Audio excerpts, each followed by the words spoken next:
अस्सलाम वालेकुम। आज का topic most frequently asked questions में से है और बहुत सारे लोग पूछते हैं कि स्वीडन का अगर स्टडी वीज़ा अप्लाई करना हो तो उसके लिए कितनी बैंक स्टेटमेंट या कितना बैंक बैलेंस रिक्वायर्ड होता है। तो आज मैं आपको बताऊंगा कि आपको डिफरेंट सिनेरियोज में कितनी अकाउंट स्टेटमेंट चाहिए और कुछ जनरल टिप्स दूंगा स्टेटमेंट के लिहाज से और कौन सी गलतियां हैं जो आपने नहीं करनी जिनकी वजह से स्टूडेंट वीज़ा रिजेक्ट हो जाता है। तो सबसे पहले डिफरेंट सिनेरियोज जो हैं यहाँ पर, या तो स्टूडेंट जो आते हैं वो सिंगल होते हैं या एज अ कपल आते हैं, या कुछ student couple with a child आते हैं, या couple with 2 children, couple with 3 children. तो इन सब सिनेरियोज की मैंने अकाउंट स्टेटमेंट कैलकुलेट की है आपके लिए और ये सब जो है वो स्वीडिश क्राउन में है। तो जिस टाइम पे आप ये वीडियो देख रहे होंगे उस वक्त आप गूगल करना SCK टू PKR और वहां पे आप कन्वर्ट करके देख लेना कि ये पाकिस्तानी रुपीस में कितने बनते हैं और स्टेटमेंट आप पाकिस्तानी रुपीस में शो कर सकते हैं। सबसे पहले फर्स्ट सिनेरियो कि अगर आप एक सिंगल स्टूडेंट हैं तो फिर मेंटेनेंस अलाउंस आपका कितना है या कितनी आपने स्टेटमेंट शो करनी है।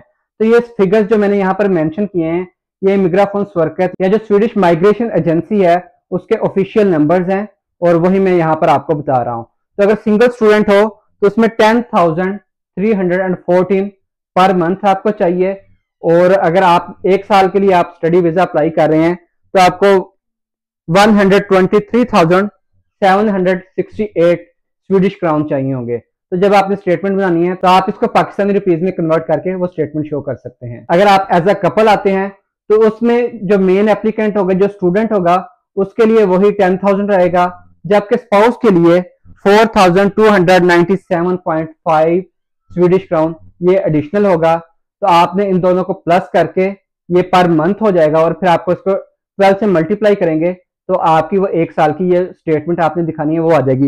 ये बनेगी 175,338 स्वीडिश क्राउन। फिर अगर आप कपल हैं विद अ चाइल्ड तो फिर जो मेन एप्लीकेंट है उसकी वही होगी, स्पाउस की वही होगी और चाइल्ड की जो है वो 2,578.5 स्वीडिश क्राउन पर मंथ है। और इन सबको आप सम अप करके जब 12 से मल्टीप्लाई करेंगे तो ये बनेगी 2,600-280 स्वीडिश क्राउन। फिर आ जाता है 2 चिल्ड्रन, उसमें उसी तरह मेन एप्लीकेंट की सेम रहेगी, स्पाउस की सेम रहेगी और चिल्ड्रन अब 2 हो गए हैं तो उनकी 5,157 स्वीडिश क्राउन जो है वो पर मंथ होगी। तो ये टोटल सम अप करके जो एक साल की स्टेटमेंट बनेगी वो बनेगी 237,222 स्वीडिश क्राउन। फिर अगर आप फैमिली ऑफ 5 हैं, मतलब एक कपल और साथ में 3 चिल्ड्रन हैं, तो उसमें बनेगी 268,164 स्वीडिश क्राउन। तो ये स्टेटमेंट जो है ये आपको रिक्वायर्ड होगी आपके सिनेरियो के मुताबिक और आप इसको स्वीडिश क्राउन से उस टाइम पे आपने PKR में कन्वर्ट करना है और फिर उस हिसाब से आपने स्टेटमेंट बनवानी है। तो जब आपने स्टेटमेंट बनवानी है तो आपने कुछ चीजों का ख्याल रखना है।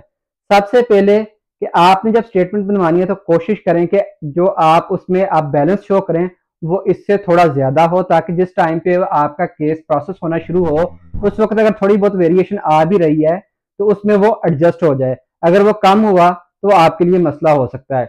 दूसरा, आपने इस बात का बहुत ख्याल रखना है कि जब आपने एक दफा स्टेटमेंट निकलवा के रेजिडेंस परमिट के लिए जमा करवा दी तो उसके बाद फिर आपने इस बैलेंस को छेड़ना नहीं है, इसमें से पैसे आपने विड्रॉ नहीं करवाने।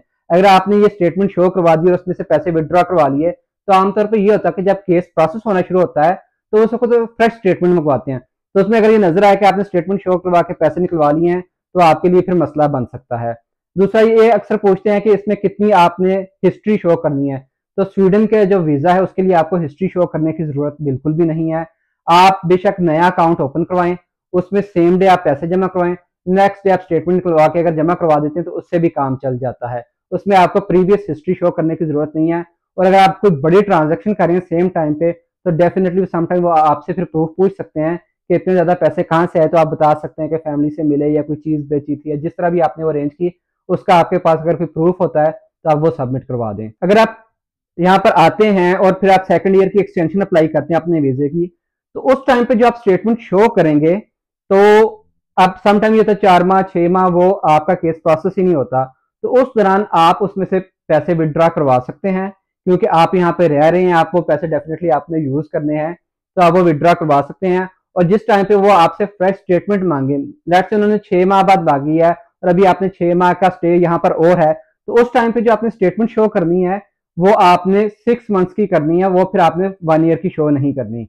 इसमें एक चीज बहुत ज्यादा इंपॉर्टेंट है कि जब आपने वीजा एप्लीकेशन फाइल करनी है तो आपने एक दफा जो माइग्रेशन एजेंसी की ऑफिशियल वेबसाइट है वहां से आपने फिगर्स दोबारा क्रॉस चेक कर लेने हैं, क्योंकि ये चेंज होते रहते हैं, तो हर साल 2 साल बाद ये बढ़ा देते हैं। तो आपने उस टाइम चेक कर लेना है कि अभी करंट क्या रिक्वायरमेंट्स हैं और आपने उस लिहाज से स्टेटमेंट शो करनी है। माइग्रेशन एजेंसी का वेब लिंक जिसपे ये सारे फिगर्स मेंशन होते हैं वो मैंने डिस्क्रिप्शन में प्रोवाइड कर दिया। आप एप्लीकेशन के टाइम पे वहां से एक दफा डबल चेक कर लेना। तो इस हवाले से अगर आपका कोई और क्वेश्चन हो बैंक स्टेटमेंट के हवाले से तो मुझे कमेंट सेक्शन में बताएं। अगर आपको वीडियो पसंद आई हो तो लाइक करें। फ्यूचर वीडियोस में मैं आपको बताऊंगा कि आपने रेजिडेंस परमिट के लिए कैसे अप्लाई कर सकते हैं और स्वीडन में फुली फंडेड स्कॉलरशिप के लिए कैसे अप्लाई कर सकते हैं। If you don't want to miss it, feel free to subscribe and turn on notifications. अगली वीडियो तक के लिए अल्लाह हाफिज।